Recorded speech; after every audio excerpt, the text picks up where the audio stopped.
মনীষা তার বাবা মা জেঠু জেঠিমার সঙ্গে একান্নবর্তী পরিবারে মানুষ হয়েছে।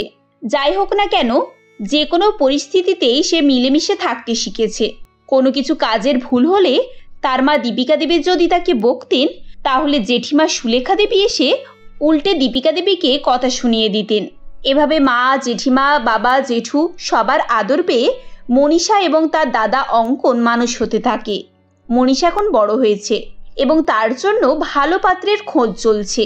একদিন সকালে মনীষার জেঠু সমরবাবু এসে বলেন, আরে তোমরা কে কোথায় আছো? তাড়াতাড়ি এখানে আসো, একটা ভালো খবর এনেছি। কি হলো, তোমরা শুনতে পাচ্ছ না? আমি কখন থেকে তোমাদের ডাকছি। বাবা বাবা, এই লোকটা যদি একবার ডেকেছে তাহলে আর রক্ষে নেই। তা কি হয়েছেটা কি শুনি? সাত সকালে এভাবে চিৎকার চেঁচেমেচি করছো যে? চেঁচামেচি করবো না, আজ খুব খুশির খবর আছে। আমার বন্ধু নির্মলকে তোমার মনে আছে?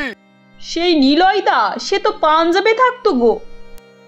আরে হ্যাঁ হ্যাঁ, ওই নির্মল তার ফ্যামিলি নিয়ে এখানে বছর 5 হলো এসেছে। মাঝে মাঝে আমার সঙ্গে ফোনে কথা হতো। আমি গত সপ্তাহে তাকে মনীষার কথা বলেছি যে তার নজরে ভালো ছেলে থাকলে আমাকে জানাতে। আজ হঠাৎ করে ফোন করে বললো ওর ভাইয়ের ছেলে আমেরিকা থেকে ফিরে এসেছে, নাকি পাত্রীর খোঁজ করছে। তাই আমাদের মনীষার কথা বলেছি। হে তো খুব খুশির কথা। তা হ্যাঁ গো, তুমি তাদেরকে মেয়ে দেখতে আসতে বলো না। আরে তুমি বলবে তারপর আমি জানাবো। তাদেরকে তো আমি আজকে আসতে বলে দিয়েছি। সে কি, তুমি পাত্রপক্ষকে আজই ডেকে ফেললে? এদিকে বাড়িতে তো কোনো ব্যবস্থাই নেই। দেখো দেখি কাণ্ড। ও দীপিকা, দেখ কি করেছে দেখ। দিদি, তাহলে তো আর বেশিক্ষণ সময় নেই। আমাদেরকে এই কিছুক্ষণের মধ্যেই সব কিছু ঠিকঠাক করে ফেলতে হবে। ওদিকে রান্না বান্না বাকি আছে, আর মেয়েটাকেও তো সাজিয়ে গুছিয়ে বসাতে হবে নাকি? তুই এদিকটা সামলা, আমি দেখি একবার অঙ্কনকে তুলে বাজারে পাঠাই। বাড়ির লোকগুলো হয়েছে বাপু, কোনো আলাপ আলোচনা নেই, হুটহাট করে কাজকর্ম করে ফেলে। কি বিপদে ফেললো বলতো?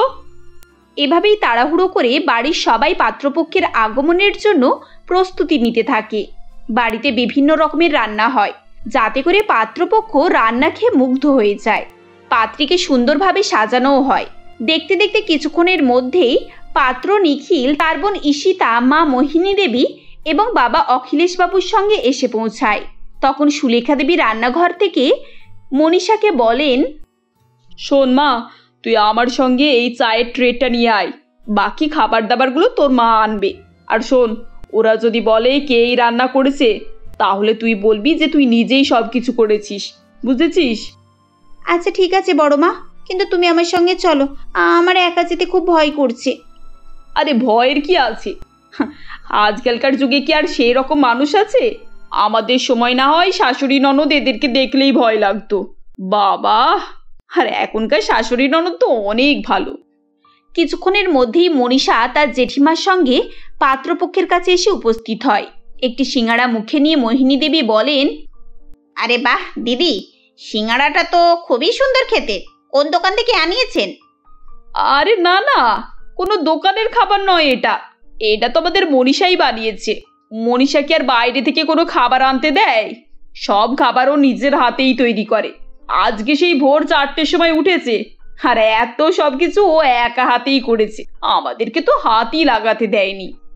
ঠিক এমন সময় মোহিনী দেবীর মেয়ে ঈশিতা বিদ্রুপ হাসি হেসে বলে, আন্টি, এরকম সিন কিন্তু সব সিরিয়ালেই আজকাল দেখা যায়। মেয়ের বাড়ির লোক বলে আমাদের মেয়ে সব নিজের হাতে রান্না করেছে, তারপর জানা যায় যে সবকিছু দোকানে রান্না ছিল। তাই না মা? ঈশিতার কথা শুনে মোহিনী দেবী তার দিকে কঠিনভাবে তাকান। সবাই একটু অস্বস্তিতে পড়ে গিয়েছিল। তখনই সুলেখা দেবী বলেন, আরে আপনারা কিছু নিচ্ছেন না তো? এভাবে শুধু শুধু বসে থাকলে হয়? আন্টি, আমরা সবাই সিঙ্গাড়া খেয়ে নিয়েছি, এখন প্লেটে রাখা মিষ্টিগুলো খাবো। কিন্তু সব খেয়ে নেওয়ার পর আপনারা আবার বলবেন না তো? এ আবার কেমন লোক রে বাবা, প্লেটে যা কিছু ছিল সব মুছে মাছে খেয়ে ফেলেছে, কিচ্ছু ছাড়েনি। এভাবেই কিছুক্ষণ ছাড়া ছাড়া ঈশিতা তার উল্টোপাল্টা কথা বলে সবাইকে অস্বস্তিতে ফেলতে থাকে। শেষে নিখিল বলে, দেখুন, মনীষাকে আমার খুব পছন্দ হয়েছে। মা, তোমরা যদি চাও তো আজকে আশীর্বাদটা করে রাখতে পারো। মনীষা যদি কিছুটা সময় চায় সেটাও ঠিক আছে। দীপিকা, তোমার নুপুরটা পছন্দ হয়েছে? আরে না না, সময়ের কি আছে, আজকেই অনুষ্ঠান হয়ে যাক। তারপর তোমরা একে অপরকে চিনবে, জানবে, সে ব্যাপার তোমাদের। আমরা বড়রা তো অন্তত নিশ্চিন্ত হয়ে যাব। কি বলুন দিদি? হ্যাঁ হ্যাঁ, আপনি ঠিক কথাই বলেছেন। আমি তো তৈরি হয়েই এসেছিলাম। যদি মেয়েকে আমাদের পছন্দ হয় তাহলে আজকেই আশীর্বাদ করে যাব। এরপর কিছুক্ষণের মধ্যেই নিখিলের সঙ্গে মনীষার আশীর্বাদ হয়ে যায়। পাত্রপক্ষ তাকে অনেক টাকা এবং গিফট দিয়ে যায়। এসব দেখে সুলেখা দেবী বলেন, যাই হোক, ওরা কিন্তু লোক ভালো, কথাবার্তা সবকিছুই ঠিকঠাক আছে। আর মনীষাকেও তো কত কি দিয়ে গেল দেখো। হ্যাঁ দিদি, ছেলের মা বাবা ছেলে সবাই খুব ভালো। তবে ননদটাকে দেখে মনে হচ্ছে একটু বেশি খড়খড়িয়ে আছে। কিভাবে ঝাঁঝ দিয়ে কথা বললো শুনেছো? আরে ওটা কোনো ব্যাপার না, ওরকম ননদ আমাদের যুগে অনেক ছিল। আমাদের ননদগুলোকে দেখ না, যেন ধান দিলেই খই ফুটে যাবে। আর তাছাড়া ওদের বিয়ে হয়ে চলে যাবে, তখন কি আর এসব সমস্যা হবে? কিছুদিন পর বিয়ের দিন এসে উপস্থিত হয়। লেহেঙ্গা পরে মনীষার ননদ ঈশিতা সারা বিয়ে বাড়ি ঘুরতে থাকে এবং সবাইকে ডেকে ডেকে জিজ্ঞাসা করে, আরে মিতা আন্টি, আপনি খেয়েছেন তো? দেখুন অনেক সময় হয়ে গেল, না খেয়ে থাকলে খেয়ে নিন। আরে ত্রিনা বৌদি, তোমার ছেলে কোথায়? ওকে আনোনি কেন তুমি? দেখো তুমি একা একা বিয়ে বাড়িতে এলে, এটা কিন্তু ঠিক না। যাই হোক, খাওয়া দাওয়া হয়েছে তো? হ্যাঁ হ্যাঁ, খেয়েছি তো। ঈশিতা, তোমার বৌদির লেহেঙ্গাটা কিন্তু খুব সুন্দর, দেখে বেশি দামি বলেই মনে হচ্ছে, তাই তো? কই সুন্দর, আমরা তো 70,000 টাকা দিয়ে দিয়েছিলাম যে তুমি তোমার নিজের পছন্দের মতো লেহেঙ্গাটা কিনে নিও। কিন্তু বৌদি ওই 7,000 টাকা দামি লেহেঙ্গাটা কিনেছে। বাকি টাকা কি করেছে কে জানে, হয়তো সোনা গয়নার দোকানে দিয়েছে, কি জানি বাবা। না না, লেহেঙ্গাটা দেখে তো ব্র্যান্ডেড মনে হচ্ছে। যাই হোক, তুমি খেয়েছো? আর বলো না বৌদি, সব গেস্টরা এসে গেছে, কেউ লক্ষ্য করার নেই। ওদিকে দাদা বৌদিকে নিয়ে অস্থির, গেস্টদেরকে দেখতে হবে না? আমি যদি এখন খেতে বসি তাহলে সমস্যা হয়ে যাবে তো। এই সব কিছু তো আমাকেই সামলাতে হচ্ছে বলো। বিয়ে করছে দাদা, আর যত মাথা ব্যথা হয়েছে আমার। এভাবেই বিয়ের দিন ঈশিতা সবাইকে ডেকে ডেকে নিজের বড়াই করছিল এবং কিভাবে একদিনেই দাদা বৌদির হাতের কবজায় এসে গেছে সে গল্প শোনাচ্ছিল। বিয়ে হয়ে মনীষা শ্বশুরবাড়িতে যাওয়ার পর অনেক অনুষ্ঠান হয়। দেখতে দেখতে রাত 12টা বেজে যায়। তখন তার শাশুড়ি মোহিনী দেবী বলেন, বৌমা, অনেক দেরি হয়ে গেছে, তুমি এবার ঘরে যাও, একটু রেস্ট নাও। আজ তুমি অনেক ক্লান্ত, আর এভাবে বসে থেকো না। মা, বৌদি তো সারাদিন বসেই ছিল, তাহলে ক্লান্ত হলো কি করে? তুমিও না, সত্যি আমাকে তো তুমি দেখতেই পাওনি। সারাদিন আমি কত পরিশ্রম করেছি, তার কোনো ধারণা আছে তোমার? আরে তোর কি মাথা খারাপ হয়ে গেছে নাকি? বৌমার আজকে প্রথম দিন, কিভাবে কথা বলতে হয় সেটাও জানিস না নাকি? হ্যাঁ প্রথম দিন, কিন্তু প্রথম দিনেই তো তোমাকে আর তোমার ছেলেকে পুরো হাতের মুঠোই করে নিয়েছে। দাদা আগে সবসময় ঈশিতা ঈশিতা করতো, এখন তো দাদা আমাকে দেখতেও পায় না। এই বলে ঈশিতা সেখান থেকে চলে যায়। মনীষাও নিজের ঘরে আসে। পরের দিন সকাল সকাল মনীষা তৈরি হয়ে রান্নাঘরে যায় এবং নিজের প্রথম রান্নায় সকলের জন্য পায়েস তৈরি করে। সে খাবার টেবিলে পায়েস রাখে। তখনই তার ননদ ঈশিতা বলে, এ কি বৌদি, তুমি আজ পায়েস রান্না করলে, তাও আবার এত মিষ্টি। তুমি জানো না আমি ডায়েট কন্ট্রোল করছি, এত মিষ্টি খাবার তো আমি খাই না। পরের সপ্তাহে আমাকে ছেলেপক্ষ দেখতে আসবে, তুমি কি আমাকে খাইয়ে খাইয়ে মোটা করতে চাইছো নাকি, যাতে ওরা আমাকে পছন্দ না করুক? ঈশিতা, তোর পায়েস পছন্দ না, তুই খাবি না? এত কথা বলার কি আছে? আরে বাবা, আমি তো বৌদির সঙ্গে মজা করছিলাম। এখন তো দেখছি তোমার বউয়ের সঙ্গে কথা বলাও যাবে না, কিছু বললেই তোমার গায়ে ফোসকা পড়ে যাচ্ছে। বাড়ির সবাই জানতো যে ঈশিতা এ ধরনেরই মেয়ে, তাই তারা ঈশিতাকে ইগনোর করত। কিন্তু ঈশিতার এই কথা মনীষার খুবই খারাপ লাগে। পরের সপ্তাহে পাত্রপক্ষ ঈশিতাকে দেখতে আসে এবং দেখতে দেখতে 1 মাসের মধ্যে ঈশিতার বিয়ে হয়ে যায়। ননদের বিয়ের পর মনীষা স্বস্তির নিঃশ্বাস ফেলে। সে এবার থেকে অনেক স্বাধীনভাবে থাকতে শুরু করে। কোথাও যাওয়া, কিছু খাওয়া, পড়া, এই সব কিছুতে কেউই তাকে আর বাধা দিত না। এভাবে দেখতে দেখতে প্রায় 6 মাস কেটে যায়। একদিন মনীষা ট্রাউজার এবং টি শার্ট পরে তার শাশুড়ির সঙ্গে বসে বসে টিভি দেখছিল। ঠিক এমন সময় কোনো খবর না দিয়েই হঠাৎ ঈশিতা বাড়িতে এসে পৌঁছায় এবং বলে, ও বাবা, এখানে তো দেখছি সবাই খুব মজাতেই আছে, বসে বসে বাদাম খাচ্ছে আর টিভি দেখছে। আমাকে তো তোমরা সবাই ভুলেই গেছো। ঈশিতাকে দেখে মনীষা চমকে ওঠে আর বলে, আরে দিদি, তুমি তুমি হঠাৎ কোনো খবর না দিয়ে এলে যে? কেন, খবর দিয়ে এলে বুঝি আমার জন্য গাড়ি পাঠাতে? আমার যাওয়ার পর তো বাড়ির অবস্থা পুরো একেবারেই পাল্টে গেছে। না না দিদি, কিছু পাল্টায়নি, তুমি বসো, আমি তোমার জন্য জল খাবার আনছি। এই বলে মনীষা সেখান থেকে চলে যায়। ঈশিতা বসতে বসতে তার মাকে বলে, মা, বৌদি এখন বাড়িতে এসব পোশাক পরে নাকি? আর তোমরা তাকে কিছু বলনি? আমার বাড়িতে তো সালোয়ার ছাড়া কিছুই পরা অ্যালাউ নেই, আর আমাকে আমার শ্বশুর বাড়িতে সবসময় ওড়না গায়ে দিয়ে থাকতে হয়। তোমার জামাই এইসব দিক থেকে একেবারে খুব কড়া। কিন্তু জামাইকে তো দেখে মনে হয় না জামাই এত কড়া বলে। এগুলো কিন্তু আবার ঠিক নয়, সবাইকে তার স্বাধীনতাটা দিতে হয়। ঠিক নয় কেন মা? পুরুষ মানুষরা যদি না একটু কড়া হয় তাহলে বউগুলো ওই বৌদির মতো উচ্ছন্নে যাবে, তোমার ছেলের মতো সারাদিন বইয়েরা আঁচল ধরে ঘুরবে। এমন সময় মনীষার জুস এবং জল খাবার নিয়ে ঈশিতার কাছে আসে এবং তাকে খেতে দেয়। কয়েকদিন পর ঈশিতা মনীষাকে বলে, বৌদি, দাদাকে বলে দিও এইবারে ভাই ফোটাতে যেন আমাকে ডায়মন্ডের সেট দেয়। আমি তোমার ননদদেরকে প্রত্যেক অকেশনেই কিছু না কিছু গয়না দিই। এখান থেকে আমার বিয়ের পর একটাও গয়না যায়নি। আমার শ্বশুরবাড়ির লোক তো সবসময় জিজ্ঞাসা করে, কি গো, তোমার বাপের বাড়ির লোকেরা তো তোমার খোঁজই করে না, তোমায় কোনো গিফট পাঠায় না। তাদের মেয়ে হয় তোমার মনে এত ভালো? এভাবেই ঈশিতা সবসময় মনীষাকে কিছু না কিছু কথা শোনাতে থাকে এবং সে কত মহান ও তার ননদদেরকে কত কি দেয় সেসবই গল্প শোনায়। শেষে বিরক্ত হয়ে মনীষা ঈশিতার ননদ শিল্পাকে ফোন করে এবং তাকে তাদের বাড়িতে ডাকে। শিল্পা এসে দরজার সামনে দাঁড়ায়। তখন মনীষা বলে, আরে দিদি, এসে গেছো? এসো এসো, ভেতরে এসো। শিল্পাদি, তুমি তুমি এখানে হঠাৎ? না মানে আমি তো তোমাকে ইনভাইট করতাম। দিদি, কিছু মনে করো না, আমি একটু ট্রাউজার আর গেঞ্জিটা পরে আসছি।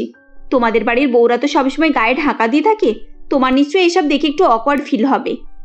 আমাদের বাড়ির বউ মানে তো ঈশিতা।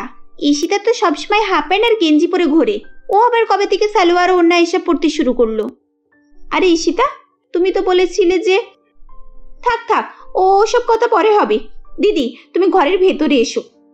ঘরের ভিতরে গিয়ে মনীষা ইচ্ছে করে তার গয়নাগুলো বারবার করে ঈশিতার কাছে রাখে আর বলে, ঈশিতা দেখো, আমি আমার গয়নাগুলো বের করে রেখেছি, এর মাঝে তোমার যেটা পছন্দ হয় তুমি তুলে নাও। তোমার মতো তো আমি ননদদেরকে ডায়মন্ড সেট দিতে পারি না, কিন্তু সোনার যা আছে তার মধ্যে তুমি একটা নিতে পারো। ডায়মন্ড সেট কবে দিয়েছো? ঈশিতা তো কোনোদিন 2 টাকা দামের টিপের পাতাও কিনে দেয়নি আমাকে, ও নাকি আমাকে ডায়মন্ড সেট দেবে। ঈশিতা, তুই এতদিন আমাদের সব মিথ্যে কথা বলে গেলি। তোর বাড়ির কেউ তোর উপরে খুশি নয়, আর তুই আমার বাড়িতে আগুন লাগাতে এসেছিস। তুই এক্ষুনি তোর বাড়ি ফিরে যা। আর শোন, এভাবে আগুন লাগাতে হলে কখনো এই বাড়িতে ফিরে আসিস না। দাঁড়াও, আমি এক্ষুনি মাকে ফোন করছি। তুমি কি কি কীর্তি করো ও বাড়িতে, আমি আর সব তোমার বাড়িতে জানাচ্ছি। এভাবেই মনীষা নিজের জালে নিজে জড়িয়ে পড়ে এবং সে হাত জোড়ো করে তার বৌদির কাছে ক্ষমা চায় ও ননদদের সঙ্গে তাড়াহুড়ো করে বাড়িতে যাওয়ার জন্য বেরিয়ে পড়ে। এই শিক্ষার পর ঈশিতা আর কখনোই তার বৌদির ভুল ধরত না বা তাকে অপমান করার জন্য মুখ খুলত না। সুস্মিতা দেবী তার স্বামী তিলকবাবু এবং তাদের একমাত্র মেয়ে তুলিকাকে নিয়ে রায়পুর গ্রামে বসবাস করে। তুলিকা ছিল খুবই জেদি প্রকৃতির, কারণ সবসময় হাঁচি হওয়াতে তার মা বাবা ও সকল বান্ধবীরা সকলেই তার কাছ থেকে দূরে থাকতো, কিন্তু তবুও সে কোনো ডাক্তার দেখাতে চাইতো না। মা বাবা এত করে বলা সত্ত্বেও তবুও সে তাদের কোনো কথাও শুনতো না। তুলিকা কলেজে পড়াশোনা করে। কলেজে যাওয়া মাত্র সে যারই সঙ্গে কথা বলতে যেত, একটা কথা বললে 4-5 বার হাঁচি করে ফেলতো। এই কারণেই তুলিকার সঙ্গে কেউ ভালো করে কথাবার্তাও বলতে চাইতো না। এমনই একদিন তুলিকা সকাল সকাল ঘুম থেকে উঠে ফ্রেশ হয়ে তার মায়ের কাছে যায় এবং বলে, মা, ও মা, মা তুমি কোথায় গেলে? আরে বাবা, আমাকে কলেজে বেরোতে হবে তো। উফ, এই সকাল সকাল এরকম 10 বার হাঁচিটা যে কেন হয় কে জানে। তুই আগে হাঁচিটা করে নে, তারপর আমার সঙ্গে কথা বলবি। কতবার তোকে বলেছি বলতো, চল ডাক্তারখানাতে চল, কিন্তু তুই তো আমার কোনো কথাই শুনিস না। এবার নাও ভোগো, সকালবেলা উঠলে তোর তো এরকমই হয়, তুই তার সত্ত্বেও আমাদের কোনো কথা শুনিস। ওহ মা, তুমি আবার সকাল সকাল শুরু হয়ে যেও না তো, তুমি তো জানো রোজ আমার এরকম হয়। ও আচ্ছা, তাহলে তো তোকে কিছু বলাই যাবে না তো দেখছি। তুই আমার মেয়ে বলে বেঁচে আছিস, অন্য কেউ যদি তোর মা হতো না, তোকে এতক্ষণ মেয়েরে সোজা করে দিত। হ্যাঁ, এই বলে দিলাম। মা, তুমি আমাকে নাস্তা দাও তো, আমার আমার কলেজে যেতে। উফ, বিয়ের বয়স হতে চললো, এখনো মাথায় কোনো বুদ্ধি শুদ্ধি হলো না তোর। সুস্মিতা দেবী যখন তার মেয়েকে এসব কথা বলছিল, তখনই সেখানে তুলিকার বাবা চলে আসে আর বলে, কোথায় গেলে শুনছো? তুমি আবার সকাল সকাল শুরু হয়ে গেলে। তুমি তো ভালো করেই জানো তুলিকা কেমন, ও আমাদের কোনো কথাই শোনে না, তার সত্ত্বেও তুমি শুরু হয়ে গেলে। রোজ রোজ শুরু হবো না তো কি হবে শুনি? দেখতে পাচ্ছ না বিয়ের বয়স হতে চললো, আরে এখনো পর্যন্ত আমাদের কোনো কথা শুনছে? বাবা প্লিজ তুমি আবার মায়ের মতো আমাকে বলো না তো। হ্যাঁ মা, নাস্তাটা দেবে নাকি? হ্যাঁ আমি চললাম, দূর। এই বলে রাগ দেখিয়ে তুলিকা কলেজে বেরিয়ে পড়ে। তখন তার মা পিছন থেকে একটু চিৎকার করে বলতে থাকে, আরে আরে এই কখন আসবি না আসবি, খেয়ে তো যা। তুলিকা, এই তুলিকা, একটু অন্তত খেয়ে যা। মেয়েকে অত কথা শুনিয়ে দিলে, তা সত্ত্বেও তুমি বলছো কিনা খেয়ে যা। ঠিকই আছে, ও কলেজে গিয়ে খেয়ে নেবি। আর আমি ভালো করেই জানি ও এইরকম খাবার খেতে একেবারেই পছন্দ করে না। দেখবে ও কলেজে গিয়ে ওর মন মতো ঠান্ডা জিনিস খেয়ে নেবি। হ্যাঁ আমিও জানি ও ঠান্ডা জিনিস খেতে বেশি পছন্দ করে। আইসক্রিমওয়ালাকে একবার দেখলে হয়, ব্যাস ছুটে অমনি তার কাছে চলে যাবে। উফ, তুমি বলো তো এইরকম হাঁচি করা মেয়েকে কে বিয়ে করবে? এখন তো আমার ওর বিয়ের টেনশনই মাথায় ঘোরপাক খাচ্ছে গো। এই বলে সুস্মিতা দেবী নিজের কাজে ব্যস্ত হয়ে যায়। কিছু সময় পর তুলিকা কলেজে পৌঁছে যায়। কলেজে পৌঁছাতে তার বেশ কিছুক্ষণ দেরি হয়ে যায়। তুলিকা ক্লাসে পৌঁছে দেখে যে ক্লাসে আগে থেকেই ম্যাডাম রয়েছে। ম্যাডামকে দেখে তুলিকা অনেকটাই ঘাবড়ে যায়। আর সে মনে মনে ভাবতে থাকে, এবারে কি হবে? এই মা বাবা চক্করে আমার ক্লাসটাই দেরি হয়ে গেল। তুলিকার হাঁচির শব্দতে ম্যাডাম তা দেখে ফিরে তাকায়। তখন ম্যাডাম বলে, আমি জানতাম তুমিই আসছো এই হাঁচিটা নিয়ে। একদমই আমার ক্লাসে থাকবে না তুমি। আর যদি হাঁচি না করে চুপচাপ বসে থাকো তবেই থাকবে। 10 বার এরকম হাঁচি হাঁচি করে আমার ক্লাসটাকেই গুলিয়ে দাও তুমি। ম্যাডামের কথা শুনে সকল স্টুডেন্টরা অনেক জোরে জোরে হাসাহাসি করতে থাকে। তুলিকা চুপচাপ কোনো কথা না বলে নিজের জায়গায় বসে পড়ে। চুপচাপ বসে থাকার কারণেই তার আর কোনো হাঁচি হয় না। একবার কথা বলতে গেলেই তার 4 বার হাঁচি হয়। সে ভয়েতে আর কোনো কথাই বলে না। এরকম ভাবে দেখতে দেখতে ক্লাসটা শেষ হয়ে যায়। ক্লাস শেষ হয়ে যাওয়ার পর তুলিকা ক্যান্টিনে খাবারের জন্য যায়। খাবার অর্ডার দিয়ে সে বসে পড়ে। তার পাশে আরো 2জন মেয়ে বসেছিল। দেখতে দেখতে তাদের 3 জনের খাবার একসঙ্গে চলে আসে। তখনই তুলিকা তাদের 2 জনের প্লেটে হাঁচি করে দেয়। সেই দেখে তুলিকার পাশে থাকা 2 মেয়ে খুবই রেগে ওঠে এবং বলে, এই যে এটা তুই কি করলি? তুই দেখতে পাচ্ছিস না আমরা এখানে বসে আছি, আর তুই আমাদের সামনে আমাদের খাবারের প্লেটে হাঁচি করে একদম ভর্তি করে দিলি যে। এ মা, ছি ছি ছি ছি ছি, না না না, আমি আর এর পাশে বসতে চাই না। এই গীতা, চল এক্ষুনি এখান থেকে চল, আমরা অন্য জায়গায় বসবো। এই সরি, আসলে এখানে ফাঁকা দেখলাম তো, তাই এসে বসে পড়লাম। এই নন্দিনী, চল আমরা আর এখানে বসবো না। এই বলে গীতা আর নন্দিনী অন্য ফাঁকা জায়গায় দেখে সেখানে উঠে যায়। এদিকে তুলিকা নিজের খাবার খেয়ে এবং তাদের 2 জনের বিল দিয়ে সেখান থেকে চলে আসে। তুলিকা মনে মনে ভাবতে থাকে, সত্যি ওখানে বসাটাই আমার ভুল হয়েছে, শুধু শুধু আমাকে বিল পে করতে হলো। যাই, একটু গিয়ে বরঞ্চ আইসক্রিম খেয়ে আসি। এই বলে তুলিকা আইসক্রিমওয়ালার কাছে যায় এবং সেখানে গিয়ে একদম ঠান্ডা আইসক্রিম খেতে থাকে। 2-3টে আইসক্রিম খাওয়ার পর সে আইসক্রিমওয়ালাকে আরো আইসক্রিম দিতে বলে। আইসক্রিম খেতে খেতেও তুলিকা অনেকবার হাঁচি করে। তখন আইসক্রিমওয়ালা বলে, বলছি ম্যাম, আমি আর আইসক্রিম দিতে পারবো না। একই দেখছি তোমার হাঁচি আর থামছে না, তার উপরে এখন যদি আবার আইসক্রিম আরো খাও তো আরো বেশি বাড়বে। দাদা, আইসক্রিম বিক্রি করাটা আপনার কাজ, আর বিক্রি হওয়াটাই তো আপনার ভালো, তাই না? না ম্যাম, আমি কারো ক্ষতি করে আইসক্রিম বিক্রি করতে চাই না। আরে আমার তো এরকম সবসময় হাঁচি হয়, এটা নিয়ে আপনার ভাবতে হবে না। আপনি আমাকে আইসক্রিম দিন তো। তুলিকার এরকম বলাতেও আইসক্রিমওয়ালা তাকে আর আইসক্রিম দেয় না। তুলিকাকে সেখান থেকে চলে যেতে বলে। তুলিকা সেখান থেকে চলে যায়।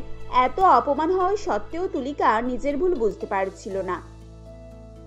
এরকম ভাবেই দেখতে দেখতে বেশ কিছুদিন অতিবাহিত হয়ে যায়। একদিন তুলিকা বাসে করে কলেজ থেকে বাড়ি ফিরছিল।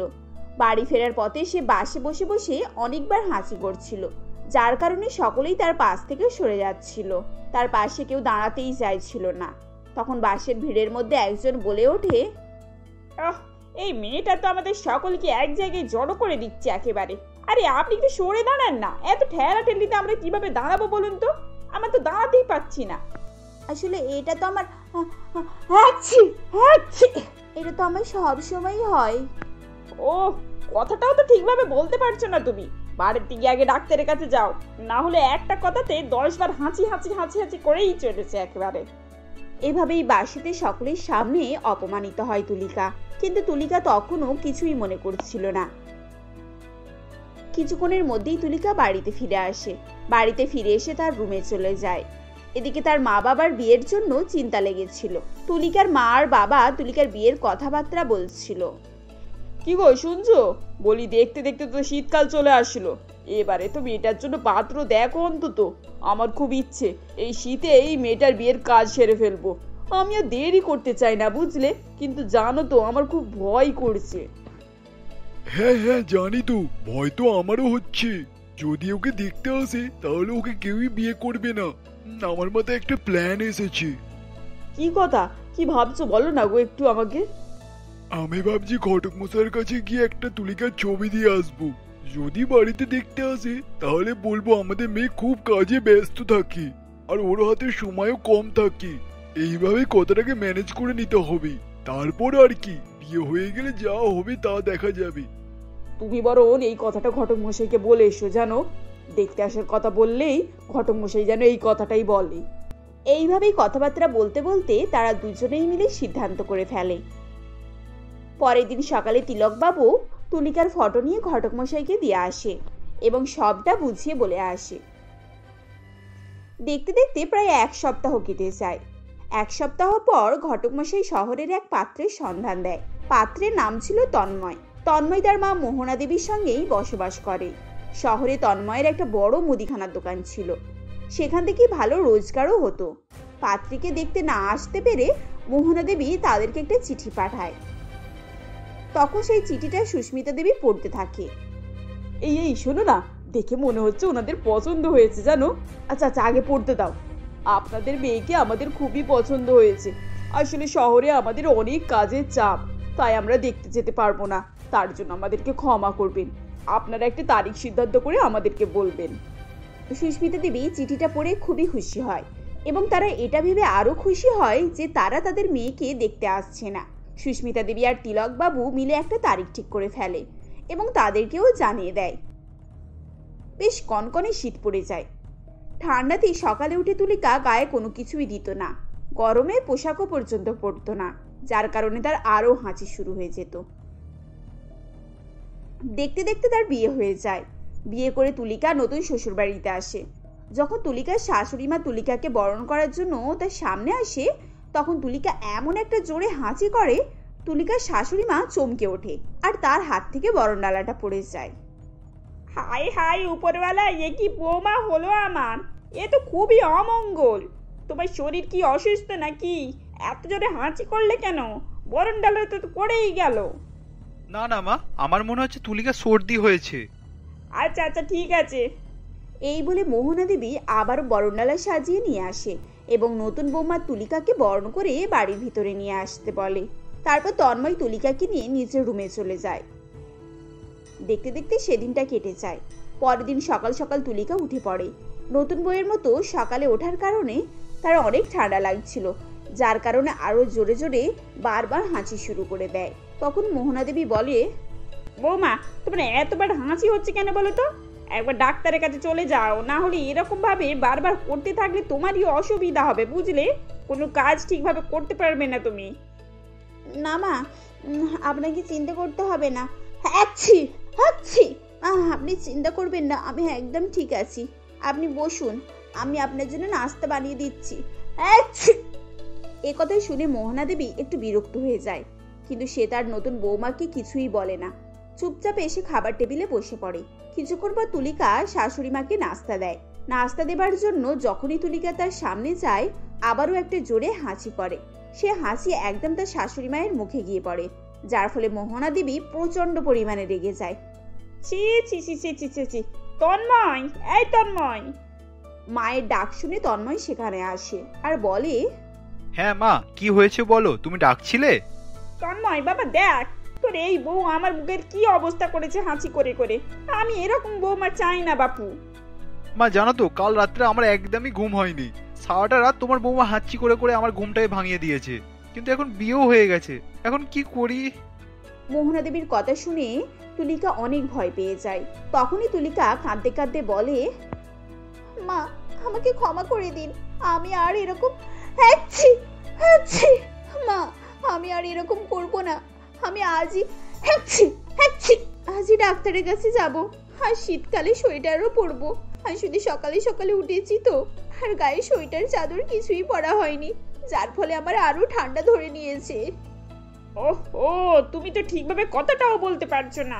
এই তন্ময়, তুই আগে ওকে ডাক্তারের কাছে নিয়ে যা, না হলে আমি এই মেয়েকে আর এক মুহূর্ত এই বাড়িতে সহ্য করব না। এই বলে মোহনা দেবী রাগ দেখিয়ে সেখান থেকে চলে যায়। তখন তন্ময় তুলিকাকে নিয়ে ডাক্তারের কাছে যায়। তখন ডাক্তারবাবু তাকে কিছু ওষুধপালা লিখে দেয় এবং তাকে সবসময় শীতের হাত থেকে বাঁচার জন্য গরম কাপড় পরার জন্যও বলে। সেদিনের পর থেকে তুলিকা শ্বশুরবাড়িতে সবসময় সোয়েটার, চাদর ইত্যাদি ব্যবহার করে, আর ডাক্তারে দেওয়া ওষুধপত্র সবকিছুই সময় মতো খেত। ঠান্ডা জিনিসে কোনো রকম ভাবেই হাত দিত না, খাবার কথা তো দূরের কথা। এরকম ভাবেই আস্তে আস্তে কিছুদিন পরই তুলিকার হাসি একেবারে গায়েব হয়ে যায়। সেদিনের পর থেকে তুলিকার শ্বশুরবাড়িতে সকলের সঙ্গে হাসি খুশিতে বসবাস করতে থাকে।